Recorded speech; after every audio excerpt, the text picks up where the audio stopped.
what's the purpose of a Christian? Like, what are we supposed to be doing? And if you weren't a Christian, you suddenly become a Christian. What is it now your job to do?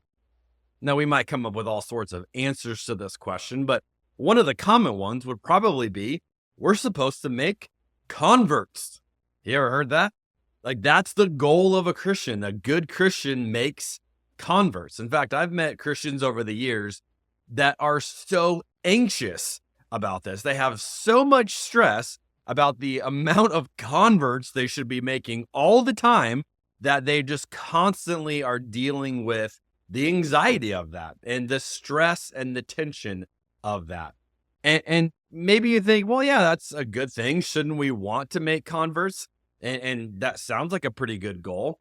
Well, here's the challenge. If you actually look at the facts and go, okay, well, let's assume that this is the goal. How good are we at making converts? How are we doing?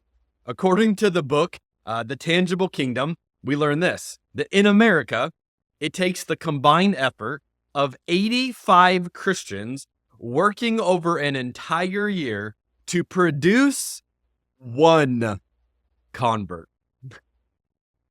Wow. Statistically speaking, if the goal is making converts, we're in trouble.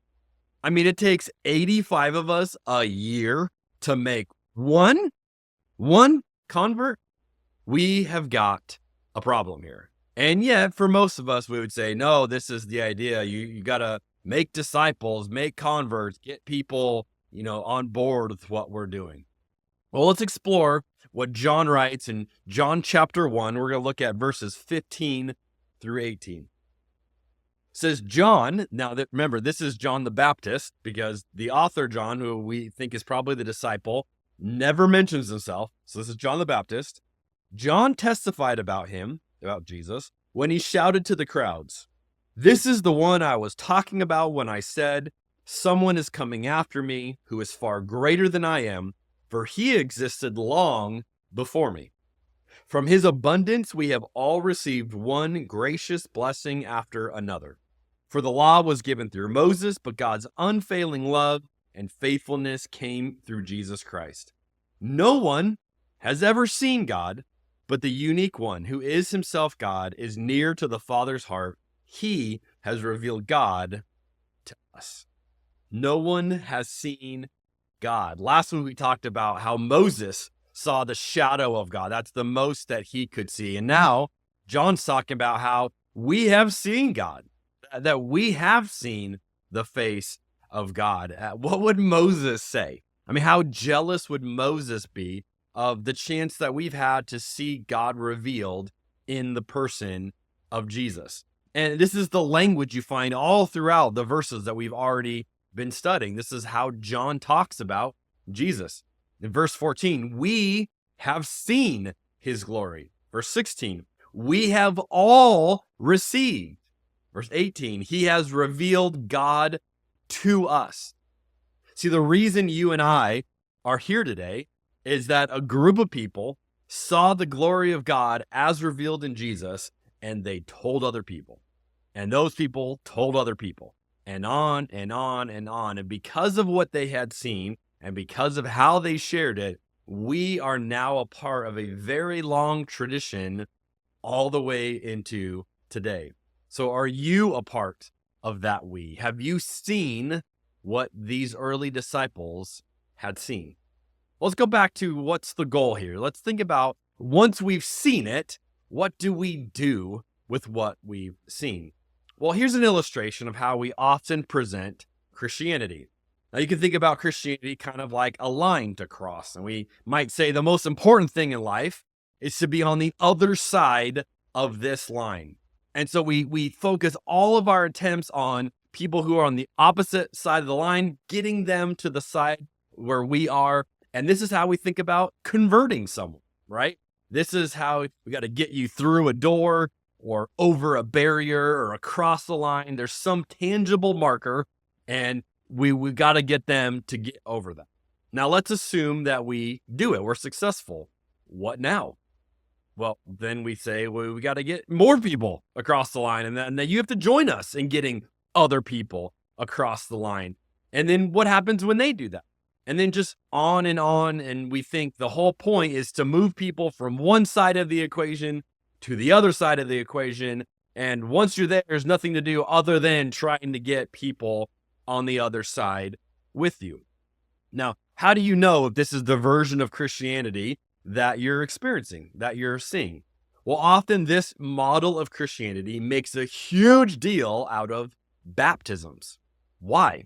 Because baptisms is one of the easiest ways for Christians to measure some kind of change. And so we say, hey, look, you were baptized, and that becomes this idea of you crossed over and now you're with us. And the focus often in these environments is on saving people from hell. And so we'll say things like, I'm so glad we delivered you, we saved you, we rescued you. And the baptism is a sign that now you're not in danger of what you were in danger of before. The challenge with this is it takes a starting line and it turns it into a finish line. That once you cross that line, you've got your fire insurance and you're good to go. And this is why many Christians, especially in America, once they get baptized, they're not really interested in looking more like Jesus. There's not a lot of discipleship that happens after that. And there's another problem that emerges with this model as well, is that if you are hyper-focused on a line, that you and I often become gatekeepers. And we become the people who decide who is in and who is out. And Christianity becomes about doing it the way we think it should be done. Like, have you ever met a Christian who doesn't think you're Christian enough for them? They're gatekeeping. They're saying, hey, and their understanding of the line, you're not doing it the right way. Well, welcome to the comment section on many of my social media posts, right? These are tons of gatekeepers who tell me, hey, you're not doing it the way that we think you should do it. But what if we thought about this with a different way? What if we thought it more of a journey? Rather than a line to cross, what if it was a journey to bring people? Now, notice it's no longer about non-Christians and Christians. It's about inviting everybody to get closer to Jesus. And it really doesn't matter what you believe on this thing, because we're just trying to bring you to Jesus. We're trying to show you Jesus. You might say, well, how do we know if someone is in or not? We don't know. That's the beauty of it. But the good news is it's not our job to know who's in and out. It's just our job to show people Jesus, to bring them to Jesus. And I have found there's a big difference between crossing a line and following Jesus on a journey. So the question for you today is, do you ever feel stuck in your faith? Do you feel complacent? Do you feel like you're just a little bit aimless? Maybe the line is to blame. Maybe you are stuck in front of the line, or maybe you're stuck just after the line. And the line is you're realizing the issue that, hey, well, I was just either getting over this or this was all I was focused on. And now what? Instead, what if you focused on a journey with God and seeing more and more of Jesus every day, of experiencing more and more of Jesus, just like John is describing in chapter 1. You see, when you and I stop being the gatekeepers, we can invite others into the journey with us. The goal isn't to cross a line.